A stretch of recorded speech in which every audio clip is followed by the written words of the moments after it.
दोस्तों आज हम लोग बिहार का ज्योग्राफी से रिलेटेड कुछ इम्पोर्टेंट क्वेश्चन देखेंगे जिसको कि आने वाले बीपीएससी एग्ज़ाम या फिर कोई भी बिहार से रिलेटेड एग्ज़ाम में काफ़ी संभावना बनती है कि उससे सवाल पूछे जाएं। तो हम लोग एक एक कर करके क्वेश्चन देखते जाएंगे, आगे बढ़ते जाते हैं। तो सबसे पहला क्वेश्चन है कि बिहार गंगा के मध्य मैदानी भाग में स्थित डैश भारत का राज्य है। तो ये पूर्वी भारत का राज्य है। तो भारत के अगर बिहार का नक्शा देखें तो भारत के उत्तर पूर्व में बिहार अवस्थित है, तो इसलिए भारत का पूर्वी राज्य हो जाएगा। अगला क्वेश्चन, बिहार से झारखंड कब अलग हुआ था? तो ये 2000 में, जानते ही हैं 15 नवंबर 2000 को अलग हुआ था। अगला क्वेश्चन है कि बिहार का वर्तमान स्वरूप कैसा है? तो बिहार का अगर मैप को देखते हैं तो एक आयताकार के जैसा लगता है, तो आयताकार हो जाएगा। अगला क्वेश्चन, बिहार का क्षेत्रफल कितना है टोटल? तो 94,163 वर्ग किलोमीटर बिहार का क्षेत्रफल है। अगला क्वेश्चन, बिहार का क्षेत्रफल अगर वर्ग मील में पूछ दे तो फिर ये हो जाएगा 36,357 वर्ग मील। ये इंपॉर्टेंट है, 36,357 वर्ग मील। अगला, बिहार का कुल क्षेत्रफल भारत के क्षेत्रफल का कितना प्रतिशत है? तो ये हो जाएगा 2.86%, 2.86%। अगला क्वेश्चन, कि क्षेत्रफल की दृष्टि से बिहार भारत का कितना बड़ा राज्य है? तो देखिए, अभी अगर करंट की बात करें जम्मू कश्मीर बनने से के बाद में, तो ये 12वां राज्य हो गया है। तो इसमें बहुत सारे बुक में मतलब अभी इसको नहीं सुधारा गया है, तो गलत भी देखने को मिलता है। अगला क्वेश्चन है कि वैभव गिरी की ऊंचाई समुद्र तल से कितने मीटर है? तो वैभव गिरी जो कि बिहार का एक जगह है, तो उसका ऊंचाई है 380 मीटर। ऐसे बिहार की सर्वोच्च चोटी है सोमेश्वर की पहाड़ी की चोटी, सोमेश्वर श्रेणी, जो कि 874 मीटर है। अगला क्वेश्चन है कि उत्तर से दक्षिण की ओर बिहार की लंबाई कितनी है? तो उत्तर से दक्षिण की ओर अगर देखते हैं तो 345 है, और अगर पूरब से पश्चिम देखते हैं तो 483 है। अगला क्वेश्चन यही है कि पूरब से पश्चिम की ओर बिहार की चौड़ाई कितने किलोमीटर है? तो ये 483 किलोमीटर हो जाएगा। अगला है कि बिहार की उत्तरी सीमा किस देश से लगती है? तो जानते ही हैं नेपाल से लगती है। बिहार के कितने जिले नेपाल से लगते हैं? तो बिहार के कुल 7 जिले नेपाल से लगते हैं। और इसका क्रम भी आ सकता है कभी कभी कि पश्चिम से पूर्व की ओर सजाएं। तो सबसे पहले हो जाएगा पश्चिमी चंपारण, पूर्वी चंपारण, सीतामढ़ी, मधुबनी, सुपौल, अररिया, किशनगंज। इतना ही हो जाएगा। अगला क्वेश्चन है कि निम्न में से निम्न में से कौन सा जिला नेपाल से लगता है? तो अगर आप सारा याद कर लेंगे तो आसानी से हो जाएगा। तो इसमें से कौन कौन सा हो जाएगा? तो पूर्वी चंपारण, पश्चिमी चंपारण, मधुबनी, सारा ही लगता है। अगला क्वेश्चन, कि निम्न में से कौन सा जिला नेपाल से नहीं लगता है? तो शिवहर, शिवहर हो जाएगा, शिवहर टच नहीं करता है। अगला, बिहार की पूर्वी सीमा किस राज्य से लगती है? तो बिहार की पूर्वी सीमा, पूर्वी पूर्वी सीमा जो है बिहार के पूर्व में कौन सा है? तो बंगाल आ जाता है बिहार के पूर्व में।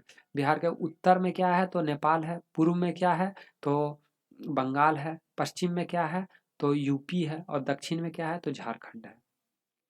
तो बिहार, अगला क्वेश्चन वही है कि बिहार की किस सीमा पर झारखंड राज्य है? तो बिहार की दक्षिणी सीमा हो जाएगा। अगला क्वेश्चन, बिहार के कितने जिले झारखंड राज्य से स्पर्श करते हैं? अब देखिए, इसमें भी फिर से 7 ही जिला है।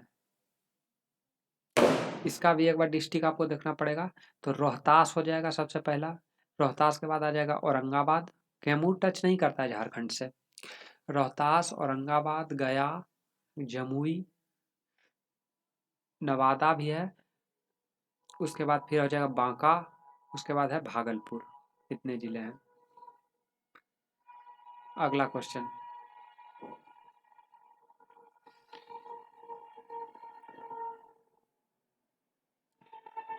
कि निम्न में से कौन सा जिला झारखंड से लगता है? तो इसमें से भागलपुर तो लगता ही है, बांका, जमुई, सारे हो जाएंगे। अगला, निम्न में से कौन सा जिला झारखंड राज्य से नहीं लगता है? तो नहीं लगने वाले जिला हो जाएंगे नालंदा, अगला क्वेश्चन, बिहार की पश्चिमी सीमा पर कौन सा राज्य स्थित है? पश्चिमी सीमा पर, तो ये उत्तर प्रदेश। बिहार के कितने जिले यूपी से लगते हैं? तो फिर से हो जाएगा 8 जिले। सबसे ज़्यादा जिले यूपी से लगते हैं। तो कौन कौन से जिले ऊपर से नीचे की ओर आते हैं? तो सबसे पहले पश्चिमी चंपारण, उसके नीचे आते हैं तो पूर्वी चंपारण नहीं है, उसके बाद सिवान हो जाएगा, सारण हो जाएगा, गोपालगंज हो जाएगा, उसके बाद फिर बक्सर हो जाएगा, फिर आरा हो जाएगा, फिर कैमूर हो जाएगा। इतने जिले लगते हैं। एक बार इसको मैप में देख लीजिए अच्छे से। अगला क्वेश्चन है कि राजगीर गिरियक पहाड़ियों में रूपांतरित चट्टान क्वार्टजाइट और किसकी प्रधानता है? तो राजगीर और गिरियक पहाड़ी में रूपांतरित चट्टान क्वार्ट्ज और मार्बल की प्रधानता है। अगला क्वेश्चन, कौन सा पहाड़ी क्षेत्र नवादा मुंगेर पहाड़ी क्षेत्र के अंग हैं? तो ये हो जाएगा तीनों, खड़गपुर पहाड़, गिद्धेश्वर पहाड़ और चकाई पहाड़। तो ये नवादा मुंगेर पहाड़ी क्षेत्र के ये सब अंग हैं, ये सब छोटे छोटे पहाड़ी हैं। अगला, खड़गपुर पहाड़ी का विस्तार कहाँ से जमुई तक है? तो खड़गपुर पहाड़ी का विस्तार मुंगेर से जमुई तक है। खड़गपुर की पहाड़ी किस स्वरूप की है? तो खड़गपुर की पहाड़ी जो है वो त्रिभुजाकार स्वरूप की है।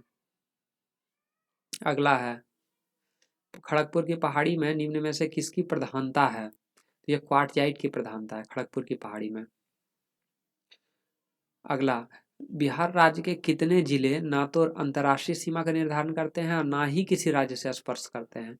तो हम लोग देख लिए बिहार में टोटल 38 जिले हैं, उसमें से ऊपर में नेपाल से लगने वाले जिले, दक्षिण में झारखंड से लगने वाले जिले, पश्चिम में यूपी और पूर्व में बंगाल से लगने वाले जिले जो जो हैं सबको हटा देते हैं। तो बाकी जो बच जाएगा वो किसी अंतर्राष्ट्रीय सीमा या राज्य से स्पर्श नहीं करते हैं।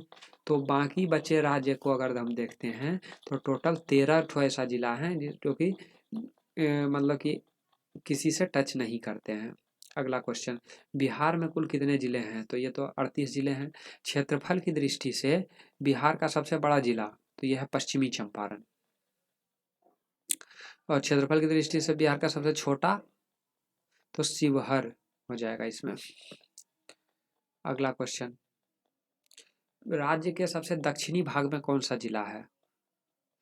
तो इसमें से अगर ऑप्शन में देखते हैं तो बी और सी दोनों दिया हुआ है, गया और जमुई, क्योंकि ये साउथ के डिस्ट्रिक्ट हैं और जिसका बॉर्डर भी लगता है झारखंड से, तो इसलिए गया और जमुई दोनों हो जाएंगे। राज्य का सबसे उत्तरी जिला कौन सा है? तो ये हो जाएगा पश्चिमी चंपारण।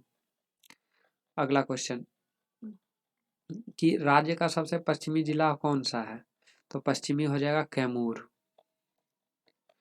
और फिर राज्य का सबसे पूर्वी जिला कौन सा हो जाएगा? तो किशनगंज हो जाएगा। फिर बिहार राज्य कर्क किसके उत्तर में स्थित है? तो ये कर्क रेखा के उत्तर में है। पूरा भारत के बीचों बीच से कर्क रेखा पास होती है।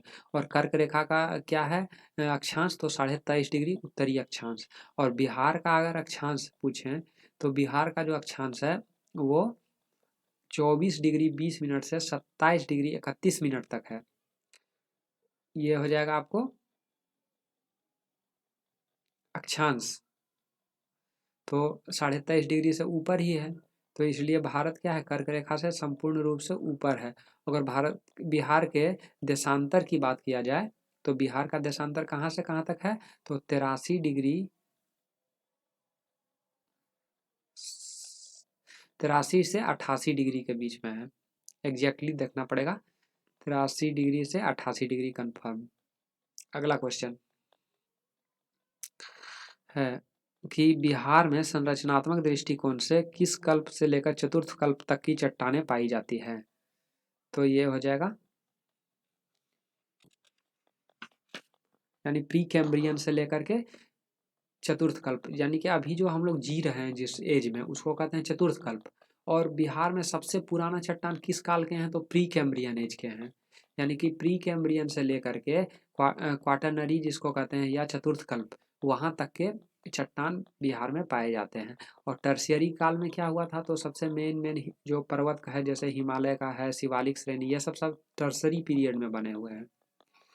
और फिर क्वाटरनरी में क्या बना है, तो बिहार का जो मेन है मैदान क्वाटरनरी में बना हुआ है, क्वाटरनरी पीरियड में या चतुर्थ कल्प में। अगला क्वेश्चन है कि प्री कैम्ब्रियन कल्प की चट्टानें बिहार में किस रूप में पाई जाती है, तो प्री कैम्ब्रियन रूप की चट्टानें वो दक्कन, धारवाड़ और विंध्य तीनों रूप में पाई जाती है। दक्कन, धारवाड़ और विंध्य।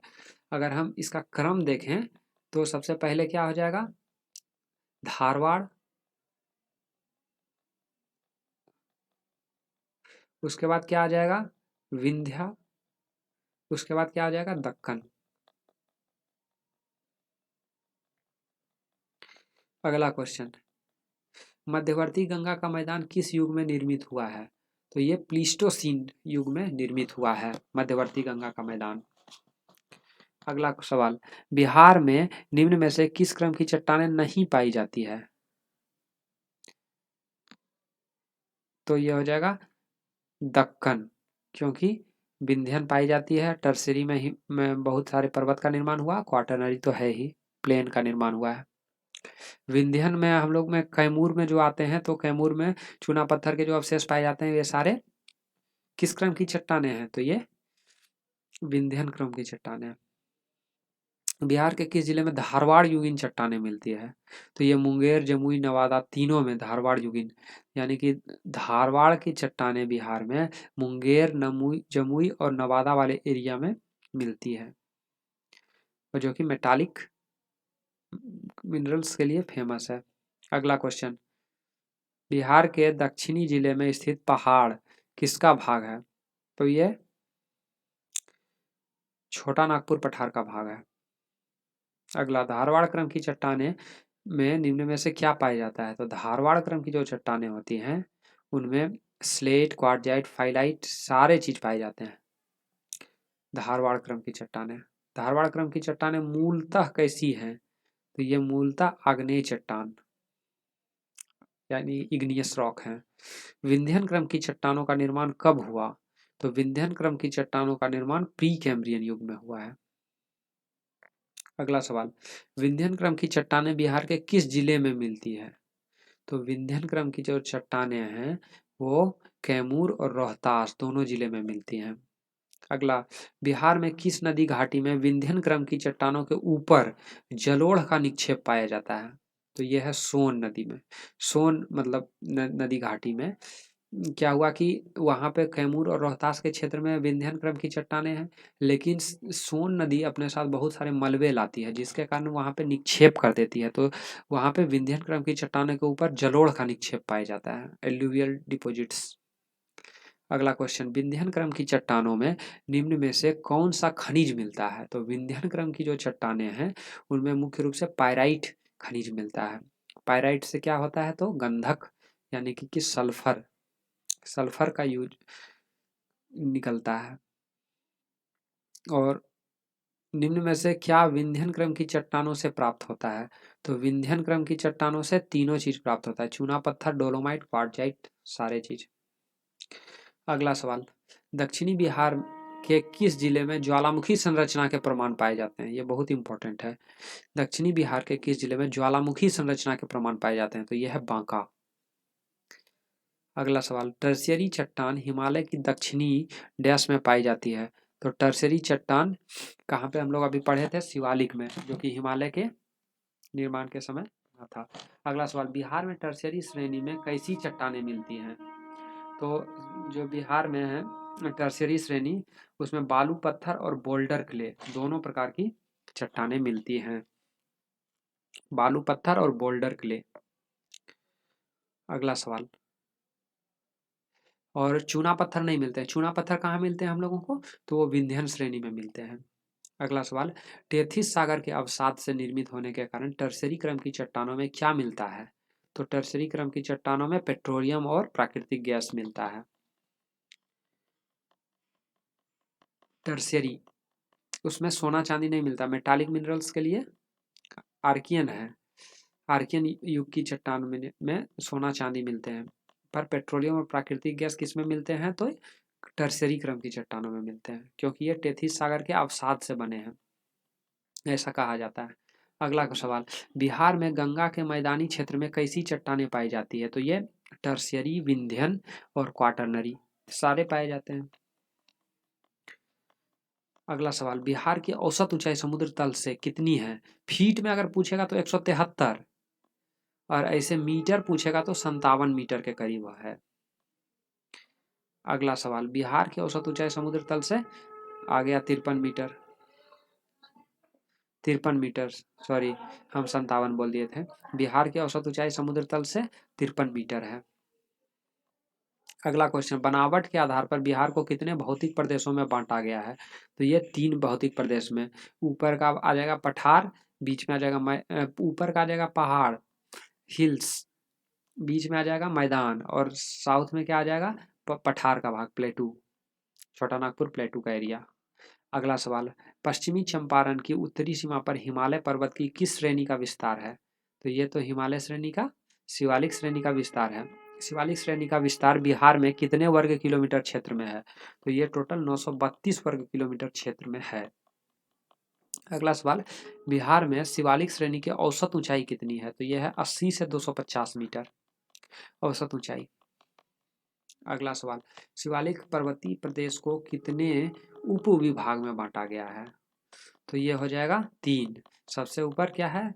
तो सोमेश्वर श्रेणी है, उसके बाद क्या है? दून घाटी है, उसके बाद क्या है? रामनगर दून, 3 भाग में इसको बांटा गया है। दून घाटी को ही हरहा घाटी भी कहा जाता है। अगला क्वेश्चन यही है कि निम्न में से कौन सा शिवालिक श्रेणी की उप श्रेणी का अंग है? तो ये 3 ठो जो है वो है रामनगर दून, हरहा घाटी और सोमेश्वर श्रेणी, ये तीनों है। सबसे ऊपर है सोमेश्वर श्रेणी, उसके नीचे है हरहा घाटी। जब 2 पहाड़ होते हैं तो पहाड़ के बीच में जो लो लैंड का एरिया बनता है उसको क्या कहते हैं? तो घाटी कहते हैं या वैली कहते हैं।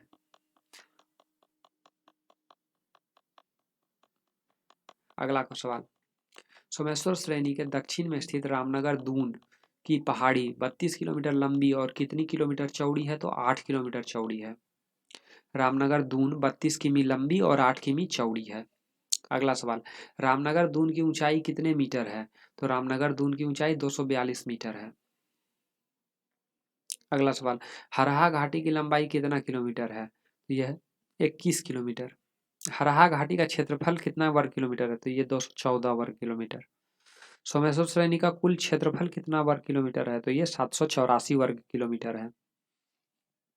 सोमेश्वर श्रेणी का शीर्ष भाग बिहार में किससे अलग करता है?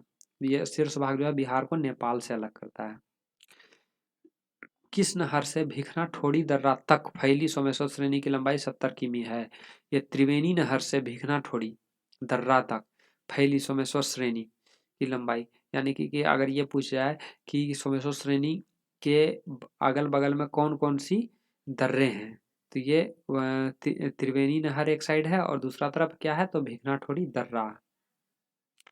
अगला, सोमेश्वर श्रेणी में निम्न में से किस दर्रे का निर्माण हुआ है? तो सोमेश्वर दर्रा का निर्माण हुआ।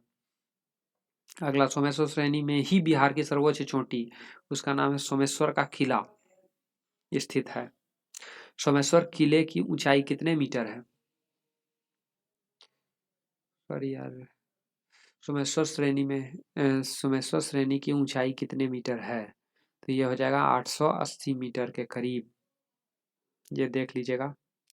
अगला सवाल, बिहार में तराई प्रदेश डैश के भाग एवं शिवालिक श्रेणी के समानांतर दक्षिण में पाया जाता है?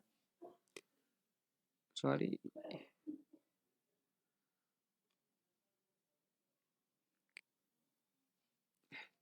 तो ये हो जाएगा, फिर से पढ़ देते हैं। बिहार में तराई प्रदेश गंगा के किस भाग एवं शिवालिक श्रेणी के समानांतर दक्षिणी भाग में पाया जाता है? तो गंगा के उत्तर में है यह शिवालिक श्रेणी। अगला सवाल, तराई प्रदेश राज्य के किस क्षेत्र में पाए जाते हैं? तो तराई प्रदेश जो है वह राज्य के उत्तर पश्चिम और दक्षिण पश्चिम, सॉरी उत्तर पश्चिम और उत्तर पूर्व दोनों में पाए जाते हैं, दक्षिण पश्चिम में नहीं। तराई प्रदेश वैसे प्रदेश को कहते हैं जहां पर कि पहाड़ से जब पानी जब नीचे उतरते हैं तो सबसे पहले क्या करते हैं, तो भाबर का प्रदेश बनाते हैं जहाँ पर कि बहुत बड़े बड़े बोल्डर्स होते हैं, वहाँ पे पानी एकदम लुप्त हो जाती है। और उसके बाद तराई क्षेत्र में पानी वो धीरे धीरे ऊपर आने लगती है, तो वो मार्सी एरिया, दलदली एरिया होता है, तो उसको क्या कहते हैं, तराई क्षेत्र कहते हैं। अगला सवाल, उत्तर पूर्वी तराई प्रदेश किस जिले में फैला हुआ है? तो ये है जाएगा तीनों, किस पूर्णिया, अररिया, किशनगंज। ये पूरा एक पट्टी के रूप में फैली हुई है पूरा। बिहार के तराई प्रदेश में कितने की सेंटीमीटर तक वर्षा होती है? तो तराई प्रदेश में 200 सेंटीमीटर तक वर्षा होती है। गंगा के मैदान का क्षेत्रफल कितने वर्ग किलोमीटर है? तो ये हो जाएगा 90,650 किलोमीटर टोटल। गंगा का मैदान बिहार के मैदानी भाग के कुल क्षेत्रफल का कितना प्रतिशत है? तो ये 96.27%, यानी कि मैक्सिमम 96% वहाँ बिहार के जो मैदान हैं वो गंगा के ही मैदान हैं। बाकी 4% में दूसरे नदी के मैदान होंगे या फिर और क्रिया के द्वारा बने हुए मैदान होंगे। बिहार में गंगा के मैदानी भाग की औसत ऊंचाई कितने मीटर है? तो ये हो जाएगा 75 से 120 मीटर तक है। गंगा के मैदानी भाग की औसत ऊंचाई 75 से 120 मीटर। अगला सवाल, उत्तरी गंगा के मैदान का क्षेत्रफल कितना वर्ग किलोमीटर है? अब देखिए, उत्तरी गंगा का अगर पूछेगा तो 56,980 किलोमीटर है। टोटल कितना था? तो 90,650, जिसमें कि 56,980 क्या है, उत्तरी गंगा का मैदान का। बाकी घटा लेने पर जो बच मिलेगा वो दक्षिणी गंगा के मैदान हो जाएगा। गंगा के उत्तरी मैदान का निर्माण किस नदी के अवसाद से हुआ है? तो उत्तरी नदी में कौन कौन सी फेमस नदी है? तो महानंदा है, कोसी है, घाघरा है, सारे नदी हैं। अगला सवाल, बिहार के उत्तरी मैदान का विस्तार किस जिले में है? तो ये हो जाएगा भागलपुर, मुजफ्फरपुर, पूर्वी चंपारण, सारे हो जाएंगे। अगला सवाल, गंगा के उत्तरी मैदान में प्रवाहित होने वाली नदियों के द्वारा प्रत्यक्ष एवं विसर्पाकार गोखुर झील किसका निर्माण करते हैं? तो ये चौर का निर्माण करते हैं। चौर वैसे क्षेत्र होते हैं जहाँ पानी का जल जमाव का क्षेत्र होता है। तो गंगा के उत्तरी मैदान में प्रवाहित होने वाली नदियों के द्वारा परित्यक्त, यानी कि जब रूट अपना चेंज कर लेते हैं वो, और विसर्पाकार गोखुर झील या इसको ऑक्सबो लेक भी कहते हैं, एवं चौड़ का निर्माण करती है। तो चौड़ उत्तरी भारत की ये घटना है, जबकि दक्षिणी भारत में क्या होता है, तो टाल क्षेत्र का विकास होता है। अगला सवाल, बिहार के उप तराई या भाबर प्रदेश, भाबर क्षेत्र में किस प्रकार का निक्षेप पाया जाता है? तो कंकड़ बालू। भाबर क्षेत्र में हम बताए थे अभी, बड़े बड़े बोल्डर्स होते हैं, वहाँ पे कंकड़ बालू होते हैं, तो वहाँ पे पानी लुप्त हो जाती है, नीचे चली जाती है। बिहार के किस जिले में भाबर क्षेत्र का विकास है? तो भाबर क्षेत्र का जो विकास है सुपौल, अररिया, सीतामढ़ी, सारे क्षेत्र में है। बांगर क्षेत्र पुराना जलोढ़, बालू, चूना, सारे के निक्षेप का क्षेत्र है बांगर क्षेत्र। बांगर मतलब खाली जलोढ़ मिट्टी ही नहीं, वहाँ पे जलोढ़, बालू और चूना सभी निक्षेप का में पुराना है होगा वो, तो उसको बांगर कहेंगे। बिहार के किस क्षेत्र में बांगर का विस्तार है? तो अगर बिहार की बात करें तो उत्तर पूर्व क्षेत्र में बांगर बांगर का विस्तार है, बांगर मिट्टी का। अगला सवाल, खादर क्षेत्र का विस्तार बिहार के पश्चिम में गंडक से लेकर पूर्व में किस नदी तक है? तो पश्चिम में गंडक नदी से लेकर के पूर्व में महानंदा नदी तक है। उत्तरी गंगा के मैदान में प्राकृतिक रूप से जलमग्न निम्न भू भाग पाया जाता है, इसे क्या कहते हैं? तो उत्तरी गंगा के मैदान में है, तो वो भी प्राकृतिक रूप से, तो उसको क्या कहते हैं? संप्राय मैदान।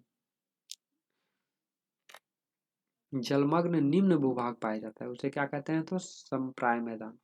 दक्षिणी गंगा के मैदान का कुल क्षेत्रफल कितने किलोमीटर है? तो ये हो जाएगा 33,670। अब 33,670 हो गया दक्षिणी गंगा के मैदान, 56,980 हो गया उत्तरी गंगा के मैदान, और टोटल कितना हो गया? तो 90,650।